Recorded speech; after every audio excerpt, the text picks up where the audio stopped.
नमस्ते एवरीवन। आज हम संविदा विधि के अंतर्गत संविदाओं के पालन के बारे में डिस्कस करेंगे।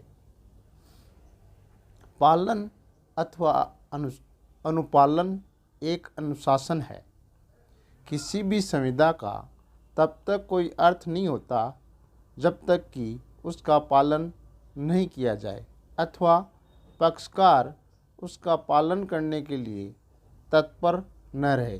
सामान्य नियम यह है कि संविदा के दोनों पक्षकारों को अपने अपने भाग का पालन करने के लिए सदैव तत्पर रहना चाहिए। पालन का यदि कोई क्रम अथवा तरीका सुनिश्चित है तो उसका अनुसरण किया जाना अपेक्षित है। समय और स्थान का ध्यान रखा जाना भी आवश्यक है।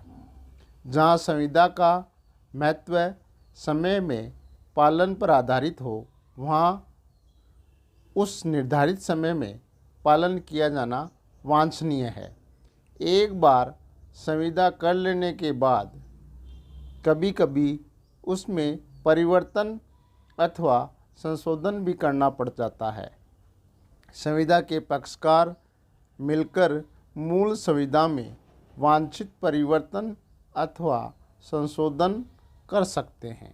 इस प्रक्रिया को विधिक भाषा में नवीकरण का नाम दिया गया है।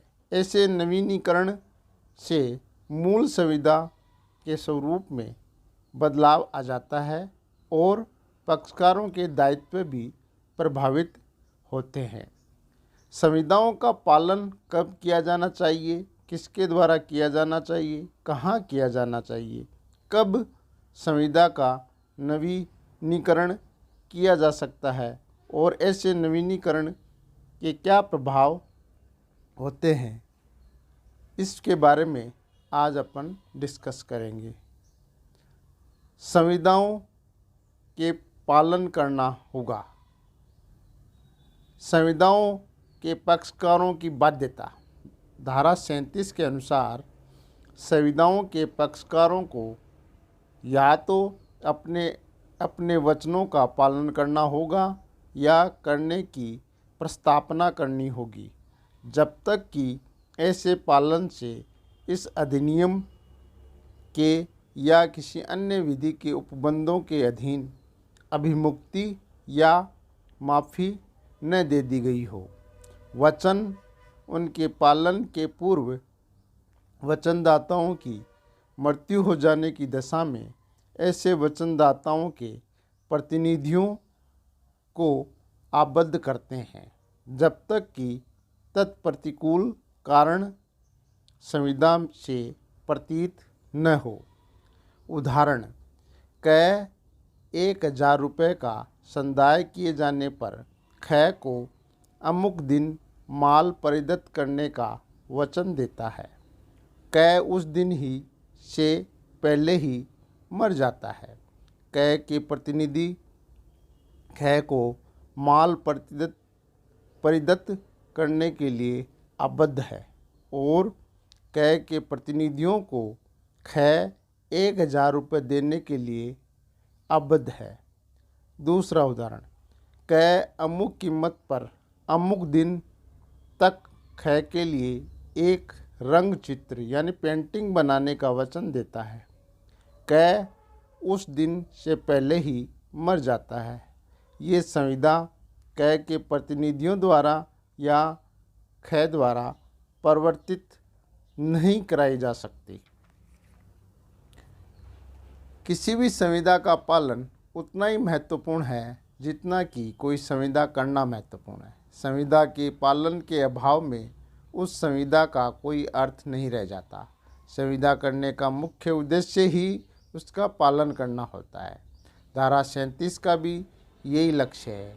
इसके अनुसार संविदा के प्रत्येक पक्षकार को अपने अपने भाग का पालन करना चाहिए या पालन करने की प्रस्तावना करनी चाहिए। यदि कोई एक पक्षकार संविदा के अपने भाग का पालन कर लेता है तो वह संविदा द्वारा उत्पन्न अपने दायित्व से उन्मोचित हो जाता है और दूसरा पक्षकार यदि अपने भाग का पालन करने में असफल रहता है तो वह संविदा भंग का दोषी माना जाता है और प्रथम पक्षकार को उसके विरुद्ध कुछ उपचार प्राप्त हो जाते हैं।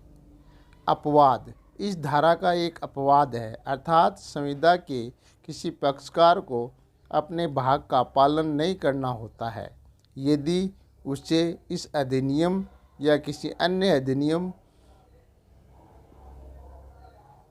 या किसी अन्य विधि के उपबंधों के अधीन अभिमुक्ति या माफ़ी दे दी गई हो, जैसे परिसीमा विधि, दिवालिया विधि आदि के अधीन अभिमुक्ति या माफ़ी मिल जाना। वेद प्रतिनिधियों के द्वारा पालन किसी संविदा का पालन या तो स्वयं पक्षकार के द्वारा किया जा सकता है या फिर उनके वेद प्रतिनिधियों द्वारा। संविदा में के पक्षकारों के वेद प्रतिनिधि संविदा के विनिर्दिष्ट अनुपालन की मांग कर सकते हैं और प्रतिकूल आशय के अभाव में वे संविदा के पालन के लिए आबद्ध भी होते हैं। इसी प्रकार जहाँ कुछ अंशधारियों ने लाभों को एक खास रीति से बांटने का करार किया हो, वहाँ उनके वेद प्रतिनिधियों पर ऐसा करार आबद्ध होता है। व्यक्तिगत कुशलता पर आधारित संविदाओं का पालन। कुछ संविदाएं ऐसी होती है जिनका पालन पक्षकार की व्यक्तिगत कुशलताओं पर निर्भर करता है, जैसे चित्र बनाने की संविदा, पुस्तक लिखने की संविदा, नाचने और गाने की संविदा, सेवा संविदा। ऐसे संविदाओं का पालन करने के लिए स्वयं पक्षकार ही आबद्धकर होते हैं, उनके वेद प्रतिनिधि नहीं। संविदा के पालन के दायित्व से उन्मोचित होने की विभिन्न तरीके। किसी भी संविदा के पालन के दायित्व से निम्नलिखित आधारों पर उन्मोचित हुआ कहा जा सकता है। पहला है संविदा के पालन द्वारा, दूसरा है जब पालन असंभव अथवा अविधिपूर्ण हो जाए, तीसरा जहाँ संविदा का पालन किसी पक्षकार की व्यक्तिगत कुशलता पर आधारित हो, वहाँ ऐसे पक्षकार की मृत्यु हो जाने पर। चौथा है विखंडन के द्वारा, पांचवा नवीकरण के द्वारा, छठा परिहार के द्वारा, सातवां तुष्टि एवं सहमति के द्वारा एवं लास्ट है अन्य विधियों के परिवर्तन के द्वारा। आंशिक पालन धारा 37 आंशिक पालन के मामलों पर भी प्रयोज्य होती है। इस प्रकार आज हमने संविदा का पालन कैसे किया जाता है इसके बारे में डिस्कस किए।